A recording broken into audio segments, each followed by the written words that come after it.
भला हुआ मेरी माला टूट गई, मैं राम भजन से छूटी। भला हुआ मेरी माला टूट गई, मैं राम भजन से छूटी। मेरे सिर से टली बला, भला हुआ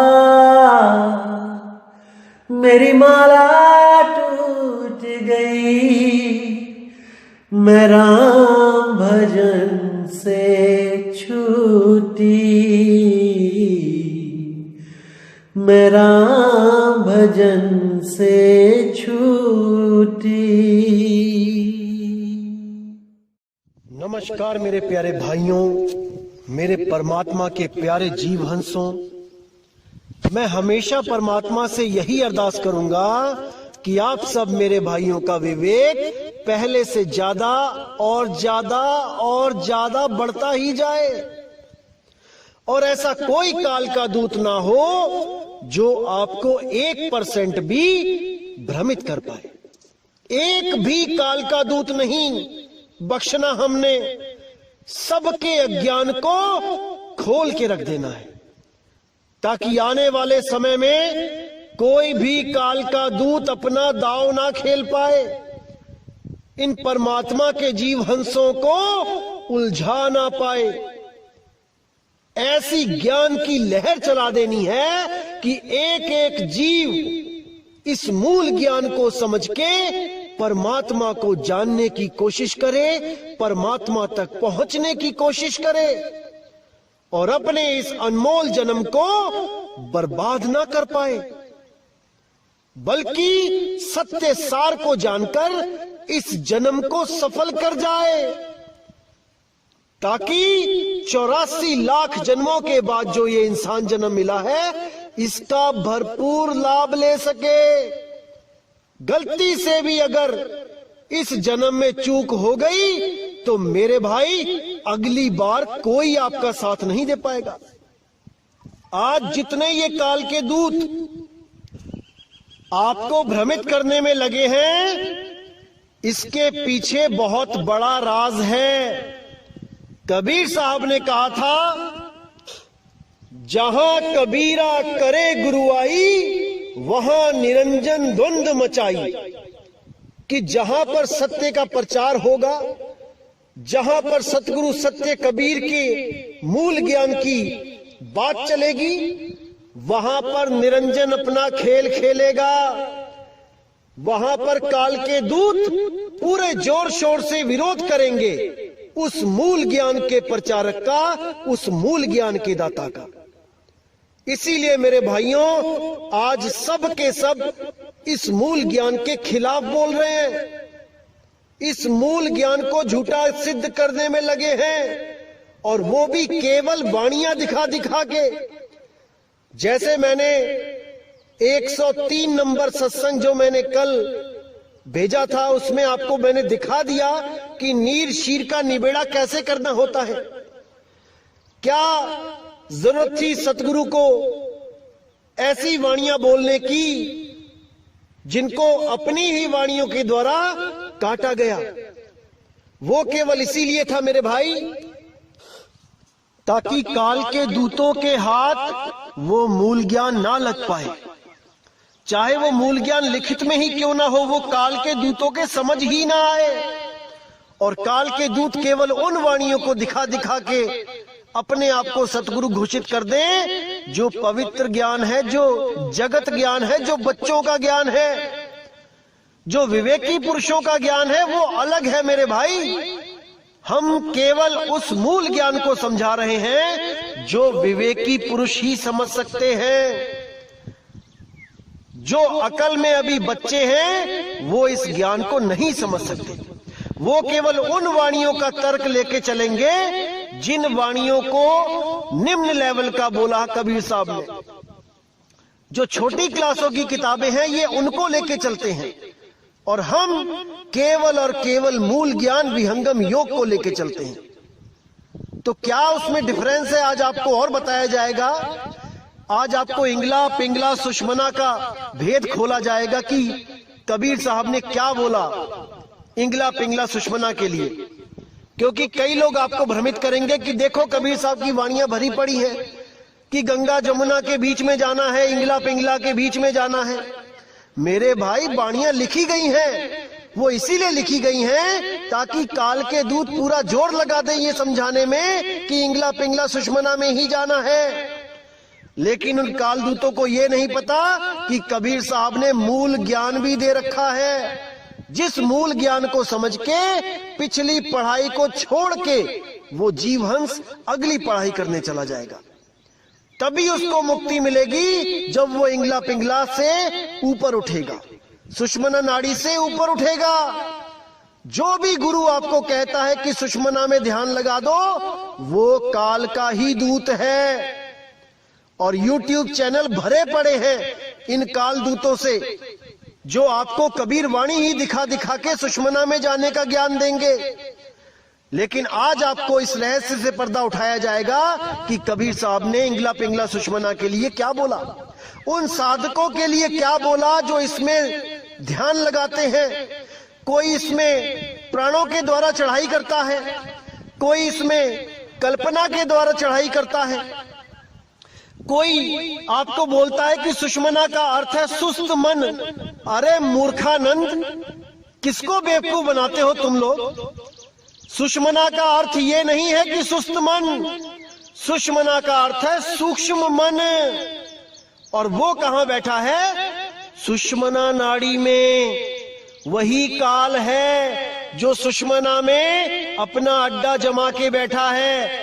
और जो भी जीव सुषमना में जाता है उसको वो भ्रमित कर देता है, अरबों खरबों सूरज दिखा के, उनके गुरुओं की शक्लें दिखा के, तरह तरह के नजारे दिखा के, झूठे स्वर्ग, झूठे ब्रह्मलोक, झूठे सतलोक, अलखलोक, अनामी लोक दिखा के वही भ्रमित कर देता है। तो साहिब प्रमाण भी देते हैं कि निज मन करत जहां ठकुराई, सो नैनन पिछवाड़ा है। निज मन यानी सूक्ष्म रूप में मन कहां रहता है? नैनों के पिछवाड़े, यानी कि इंगला पिंगला सुषमना में। और जितने भी ये लोग सुषमना की बात करते हैं वो सब काल के ही दूत हैं। अरे कबीर साहब ने तो यहां तक कह दिया, पिंगला बिन से सुषमना नाड़ी, जब उन्मुन की तारी टूटे तब कहां रही तुम्हारी। साहिब ने साफ इशारा कर दिया, मूल ज्ञान है ये पवित्र ज्ञान नहीं है कि लाल चोले वाला बाबा भी सुषमना में ध्यान लगा रहा है और ये प्राण योगी भी सुषमना में ध्यान लगा रहे हैं, हठी योगी भी सुषमना में ध्यान लगा रहे हैं। जो भी सुषमना की बात कर दे, समझ जाना मेरे भाई कि वो सूक्ष्म मन का गुलाम है। और ये मूर्ख बनाने वाले जो सुस्त मन कह रहे हैं, इनको काखा गा का नहीं पता भी सुषमना नाड़ी के बारे में। ये वही स्वयंभू हैं जो बिना गुरु के ज्ञान अर्जित करके किताबों से अपना मनमुखी ज्ञान बांटते फिरते हैं और सोचते हैं कि हमें तो सत्य पता लग गया। अरे 100 जन्म लगा लो, 1000 जन्म ले लो, बिना गुरु के ज्ञान नहीं मिल सकता। गुरु बिन पढ़े जो वेद पुराना, सार न जाने रहे अज्ञाना। साहिब साफ कहते हैं कि बिना गुरु धारण किए जो भी किताबें पढ़ता है, ग्रंथ पढ़ता है, वो केवल अक्षर ज्ञान तक जा सकता है, भेद ज्ञान नहीं प्राप्त कर सकता। क्योंकि भेद तो केवल किसी के बताने से ही प्राप्त होता है, अन्यथा वो केवल अक्षरों को पढ़कर अपने आप को ज्ञानी मानकर जन्म बर्बाद करके चला जाता है।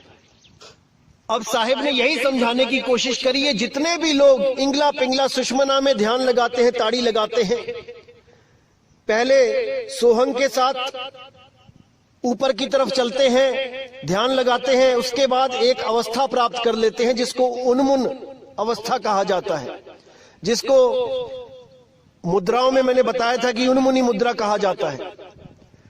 प्राणों के द्वारा जाते हुए सुषमना में जाकर प्रकाश में बैठकर सोचते हैं कि हम तो बच गए, अब हमें कौन पकड़ सकता है। लेकिन साहिब कहते हैं इंगला बिन से पिंगला बिन से सुख मन नाड़ी। अब कहां जाओगे? जब पूरा शरीर ढहेगा तब तुम्हारी इंगला पिंगला सुषमना भी ढह जाएगी भाई, क्योंकि ये भी शरीर की वजह से है। अगर शरीर नहीं तो इंगला पिंगला सुषमना भी नहीं।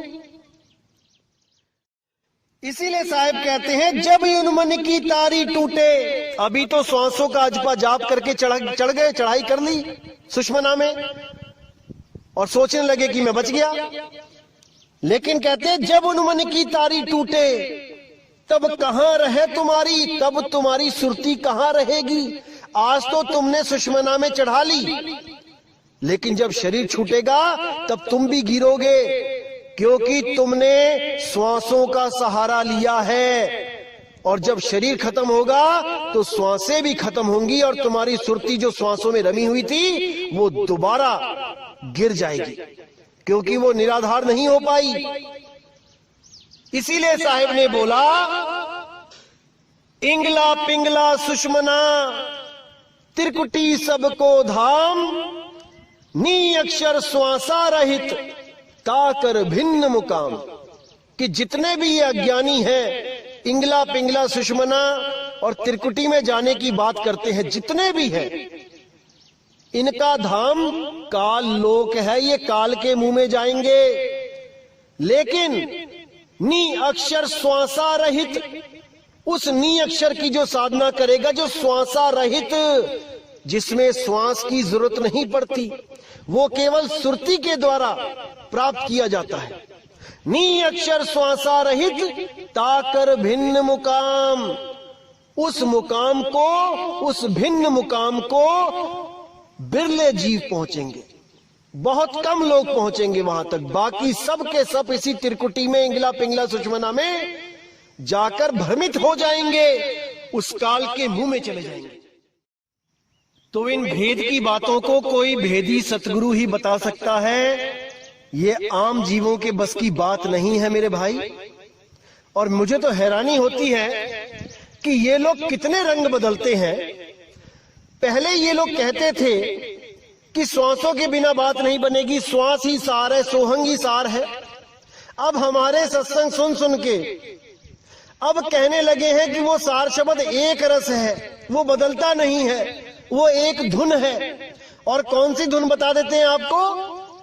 जो आप कान बंद करके या फिर 2 ग्लास अपने कानों पे रख लेना, दोनों ग्लास कानों के ऊपर जैसे ढक्कन लगाते हैं वैसे रख लेना, एक आवाज आएगी आपको झींगुर की तरह, जो टूटेगी नहीं, लगातार चलेगी।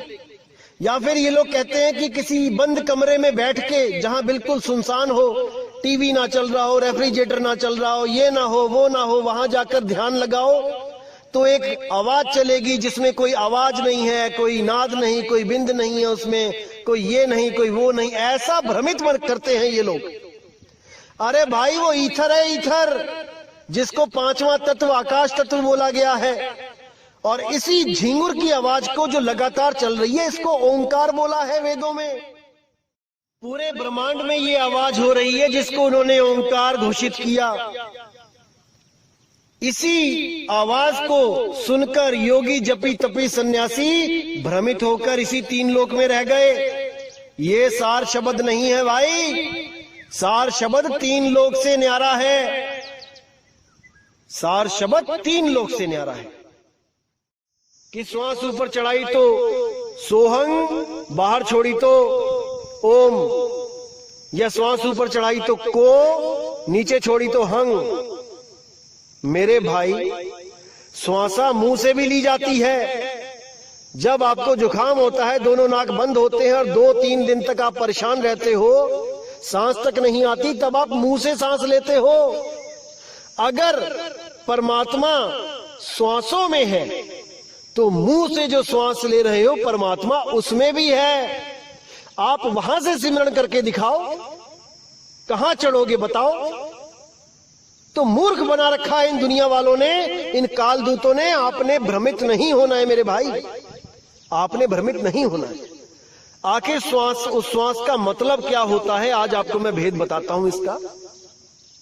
साहिब ने बोला, माला तो कर में फिरे, जीभ फिरे मुख माही, मनवा दस हूं दिसी फिरे, ये तो सिमरन नाही।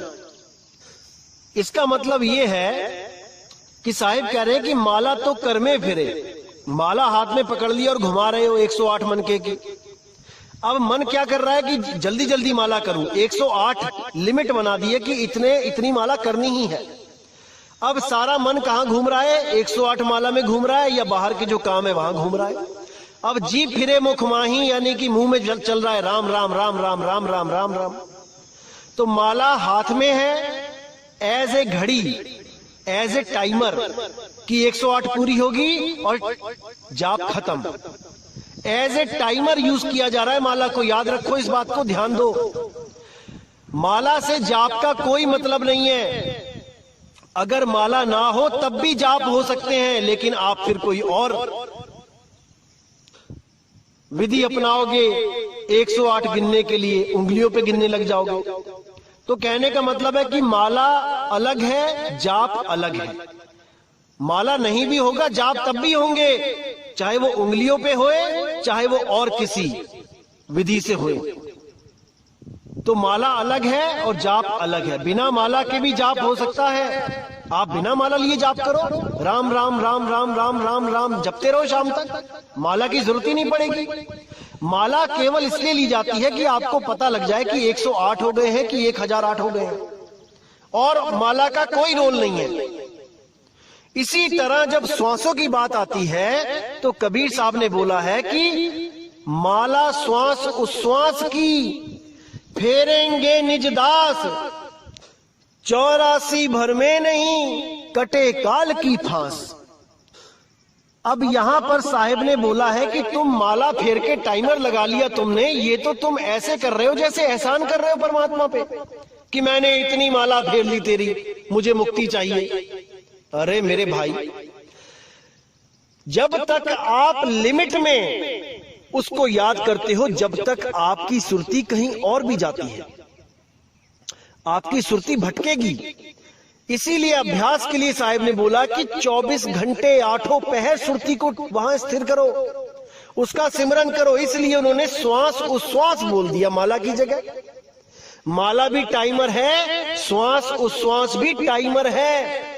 माला खत्म हो जाती है लेकिन श्वास उश्वास सारी उम्र चलता है। ये केवल एक संकेत है कि 24 घंटे सिमरन करो, 8 पहर सिमरन करो, ना कि श्वासों पे सिमरन करने लग जाओ कि माला के अधीन ही हो जाओ कि माला है तो सिमरन है, माला नहीं तो सिमरन भी नहीं। मूर्ख बना रखा है इन लोगों ने। अब साहिब कहते हैं, श्वास श्वास में नाम ले, व्यर्थ सांस मत खोए, अब ना जाने इस श्वास का आवन होए ना होए। वो तो स्वयं कह रहे हैं, पता नहीं सांस आएगी ना आए। इन श्वासों में जब तक ये श्वास चल रही है नाम जप ले। आज तुमने नाम लिया, कल को तुम्हारी मौत हो गई तो एक दिन में तुम कितनी श्वासें कर लोगे? 21,600 सांसें हैं। 21,600 सांसों पे नाम जप के क्या तुम्हें मुक्ति मिल जाएगी? मिल जाएगी तो बता दो कि 21,600 सांसों में मैं नाम जप लिया तो मुक्ति मिल जाएगी। लेकिन अगर सुरती शब्द को पकड़ ले, वो एक पल में भी पकड़ सकती है भाई। अगर वो एक पल में भी उसको पकड़ ले तो वो मुक्त है, उसको बांध नहीं सकता कोई। अगर उसको एक बार भी अनुभव हो जाए तो वो अपने घर का रास्ता जान जाती है और वो इन तत्वों को छोड़कर हमेशा के लिए चली जाती है। इन श्वासों की गुलाम नहीं है वो कि श्वासों पे माला जपे 21,600 पर डे के हिसाब से।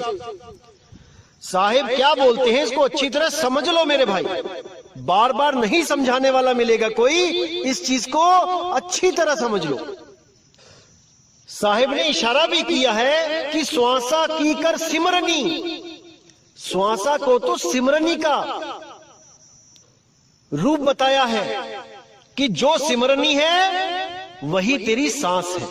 सिमरनी यानी कि जो हाथ में माला घूम रही है वो सिमरनी कहते हैं उसको। तो श्वासों को सिमरणी का रूप बताया है कि सिमरणी और श्वास को एक समझो। श्वासा कीकर सिमरणी, कर अजपा का जाप, यानी उसका जाप कर जो अजपा है, जिसको जपा नहीं जा सकता। उस नाम का सिमरण कर जो जाप नहीं है, जो सोहम ओहम नहीं है, वो अजाप है। परम तत्व का ध्यान धर, सोहम आपे आप। सोहम सोहम करने की जरूरत नहीं पड़ेगी, ना ही श्वास की जो धुन है सोहम, उसको सुनने की जरूरत पड़ेगी। वो भी नकली है, वो भी खत्म हो जाती है, उस पे भी ध्यान नहीं लगाना है। जो श्वास अपने आप चल रही है, सोहंग की आवाज आ रही है जो ऑटोमेटिकली, वो भी नाशवान है। लेकिन साहिब कहते हैं परम तत्व का ध्यान धर, उस परम तत्व का ध्यान धर जिसका कभी नाश नहीं होता, जो इस देह में नहीं है, जो इस देह से न्यारा है। इस देह में जो कुछ भी है वो नाशवान है। परम तत्व का ध्यान धर, सोहम आपे आप। तुम स्वयं ही सोहम हो जाओगे, उस अवस्था को प्राप्त कर लोगे जिस अवस्था में मैं रहता हूं।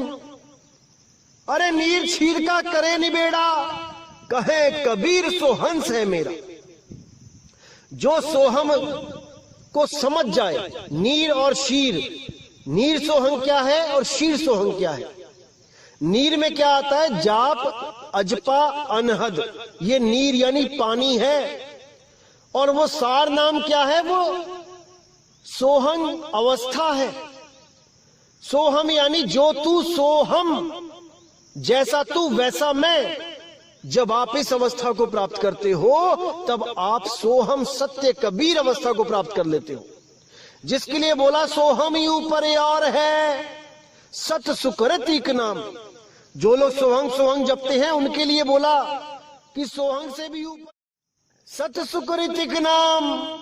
वो सत सुकृत का क्या नाम है उसको जानो, वही सत्य नाम है, वही सत्कर्तार है, वही सतपुरुष है, वही सत्य शब्द है, वही सतनाम है। लेकिन इन बातों को ये काल के दूत नहीं समझ सकते, बिल्कुल नहीं समझ सकते। ऐसे ऐसे YouTube चैनल पे आ गए हैं लोग, जिनको आप सुनोगे शुरू से लेके आखिर तक तो 10 बार रंग बदलते हैं। कभी कुछ कहते हैं, कभी कुछ कहते हैं। हमारे सत्संग सुन के हमारी जैसी बातें करने लग गए आजकल। ऐसा चतुर काल का दूत बैठा है जो इन सबको कंट्रोल कर रहा है आज के टाइम में। इन सबके अंदर बैठा हुआ है, सबके दिमाग घुमा रखे हैं उसने। ऐसे ऐसे चालाक काल के दूत बैठे हैं जो भ्रमित करने में बिल्कुल पीछे नहीं है। उनको इतनी शर्म भी नहीं आती कि जो हमने शुरू में बोला है हम उसी के विपरीत बोल रहे हैं। इतना भ्रमित कर देते हैं ये लोग केवल हमारे सत्संग सुन के। जो भी मैं कोई चीज बताता हूं उसी को कॉपी करके समझा रहे हैं। अरे तुम अपने सत्संग खुद सुनो, पहले तुमने क्या क्या बोल रखा है। आज तुम एक रस की बात करते हो। शर्म आनी चाहिए आप लोगों को जो जीवों को भरमाने का ठेका लेके बैठ गए हो। पहले ये लोग बोलते हैं कि 10वां दरवाजा बंद करके काल बाहर बैठा है। अब ये लोग कह रहे हैं कि सुषमना में काल बैठा है। बिल्कुल बेशर्मी की हद कर दी है। इनको खुद ही नहीं पता कि कहना क्या चाहते हैं, केवल भ्रमित करना है लोगों को और कुछ नहीं। ऐसे ऐसे लोग बैठे हैं। लेकिन जो मर्जी कर लो मेरे भाई, ये परमात्मा का जो दास बैठा है यहां पे, एक एक चीज को क्लियर करके हर भ्रम को खत्म कर देगा। बिल्कुल इस भ्रम में मत रहना कि तुम एक भी जीव को उलझा पाओगे। अब समय आ चुका है कि सत्य ज्ञान घर घर में जाएगा, घर घर में बोध विचार होगा और लोग सत्य नाम को जानकर उसके साथ जुड़ेंगे, अपना आत्म कल्याण करेंगे। अब ज्यादा दूर नहीं है वो दिन जब पूरे संसार में केवल सत्य नाम का डंका बजेगा। क्योंकि साहिब ने समय निर्धारित कर रखा है और सब कुछ उसी के अंतर्गत हो रहा है। तो भाइयों, आज का जो विषय था यही क्लियर करना था कि जो अलग अलग तरह की वाणियां पढ़ के मेरे भाई भ्रमित हो जाते हैं, उनको मैं एक दिशा दे सकूं, मूल ज्ञान दे सकूं। बाकी लोग क्या करते हैं, पहले मूल ज्ञान की वाणी रखते हैं। एक जगह मैं देख रहा था सत्संग में किसी के, उसने सबसे पहले ये वाणी रखी कि इंगला बिन से पिंगला बिन से, और उसके बाद क्या करता है, उसके बाद पवित्र ज्ञान सामने उठा के रख दिया, नीचे की वाणी उठा के आगे रख दी कि नहीं देखो कबीर साहब ये कह रहे हैं, ये करना है। यानी 10वीं कराने के बाद उसको 5वीं की किताबें पढ़ा रहा है। अरे मेरे भाई, 5वीं के बाद 10वीं होती है, 10वीं के बाद 5वीं नहीं होती है। जो वाणी आपने सबसे पहले दिखाई है वो सबसे लास्ट में दिखाओ और बोलो कि ये मूल ज्ञान है। इंगला पिंगला सुषमना को छोड़ो। इन लोगों ने तो यहां तक भ्रमित कर दिया कि संतों का इंगला पिंगला सुषमना कोई और है और हठी योगियों का इंगला पिंगला सुषमना कुछ और है। हद कर दी चालाकी की, मूर्खता की हद कर रखी है इन्होंने। अरे मेरे भाई, इंगला पिंगला सुषमना एक ही है, शब्द भेद होते हैं अलग अलग। इंगला पिंगला सुषमना नहीं हो रही अलग अलग कि तुम्हारी इंगला पिंगला सुषमना और है और साधु संतों की और है और मेरी कोई और है। ये नाड़ी तंत्र सबका एक ही है। किस गलत फहमी में जी रहे हो? तो मेरे भाई, हर चीज को अच्छी तरह समझना है, विचार करना है, विवेक लगाना है, क्योंकि जीव आपका है, कल्याण आपको ही करना है। और मैं तो हैरान होता हूं, एक भाई तो YouTube चैनल बना के बैठा है और उसने एक वीडियो अपलोड करी कि सार शब्द कैसा होता है, आओ सुने, बताओ। और क्या सुना रहा है? जब दूरदर्शन पे कोई सिग्नल नहीं आता होता था दोपहर में लगभग 2-2:30 बजे, जब कोई प्रोग्राम नहीं आता तो एक सीटी की तरह आवाज चलती थी। मैं आपको अभी भेजता हूं, उसको सुनिए। इसको सार शब्द बना के पेश किया जा रहा है। हैरान हो गया मैं देख के कि लोगों की बुद्धि क्या काम कर रही है। अरे क्या कर रहे हो आप लोग? क्यों भ्रमित कर रहे हो समाज को? जब ज्ञान नहीं होता तो बांटा नहीं जाता। पहले खुद तो कन्फर्म हो जाओ, खुद का तो निर्णय करवा लो। दूसरों को निर्णय ज्ञान देने में लगे हैं। आइए सुनते हैं वो कौन सी धुन आजकल YouTube पे चलाई जा रही है, जिसको सार नाम बोला जा रहा है। सार शब्द की धुन बोली जा रही है। हद ही कर दी इन लोगों ने। आइए सुनते हैं।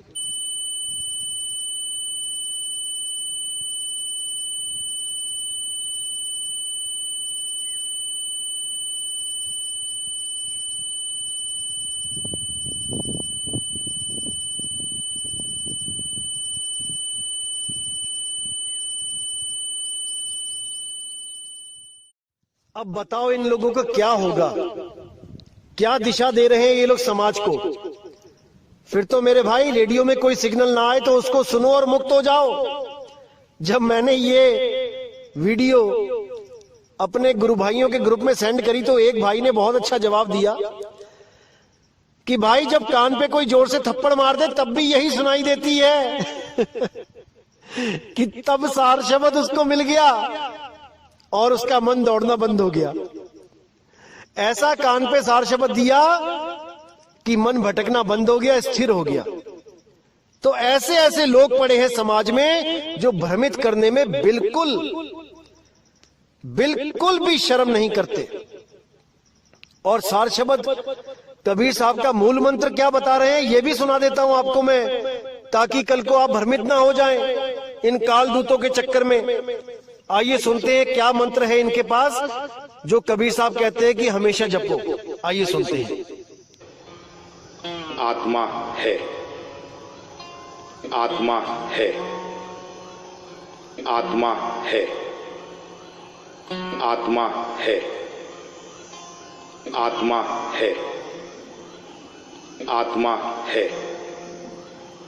आत्मा है। अब बताओ इन लोगों का क्या होगा? मैं तो हैरान हूं कि ऐसे ऐसे लोग भी पड़े हैं भारतवर्ष में। ऐसे ऐसे लोग पड़े हैं, हद हो गई, हद। अरे आत्मा है करके आत्मा मिल जाएगी क्या? ऐसे तो दुनिया में कोहिनूर भी है, पारस भी है, तो लग जाओ जपने। पारस है, कोहिनूर है, मिल जाएगा क्या? पता नहीं क्या सोच के लोग ज्ञान बांटने लग जाते हैं। खैर मेरे भाइयों, आपने भ्रमित नहीं होना है। कहीं भी कोई भ्रमणा आती है, कुछ भी ऐसा होता है, तो आप बेहिचक सवाल पूछ लीजिए। ये दास आपकी सेवा में ही बैठा है, एक एक चीज को क्लियर कर दिया जाएगा। बिल्कुल शर्माना नहीं है, कहीं भ्रमित नहीं होना है। बहुत कुछ बोलते हैं दुनिया में लोग, लेकिन सत्य कोई एक बोलता है। इसीलिए मेरे भाई, बिल्कुल हिचकिचाना मत, हर सवाल का जवाब मिलेगा। सवाल पूछो तो सही। तो मेरे भाई, आज के सत्संग से आपको समझ जाना चाहिए कि मूल वाणी और पवित्र वाणी में क्या फर्क होता है, और साहिब ने कहां पर किस भाव में क्या बोला है, ये आपको समझना पड़ेगा। क्योंकि ये काल के दूत आपको भ्रमित करने में पीछे नहीं है। ये वाणियां दिखा दिखा के ही भ्रमित करते हैं। लेकिन अगर आपने मूल ज्ञान का विवेक वाणी समझ ली, फिर आपको कोई भ्रमित नहीं कर सकता। तो इसी के साथ दोस्तों मुझे विदा करें। जय गुरु बंदी छोड़ वैराग साहिब, जय गुरु बंदी छोड़ साधु शरण साहिब, जय गुरु बंदी छोड़ बाबा मदन साहिब, बाबा गरीबदास साहिब, बाबा नानक जी। जय जय सतगुरु बंदी छोड़ कबीर साहिब की सदा ही जय हो, सदा ही जय हो मेरे मालिक की साहिब बंदगी सतनाम।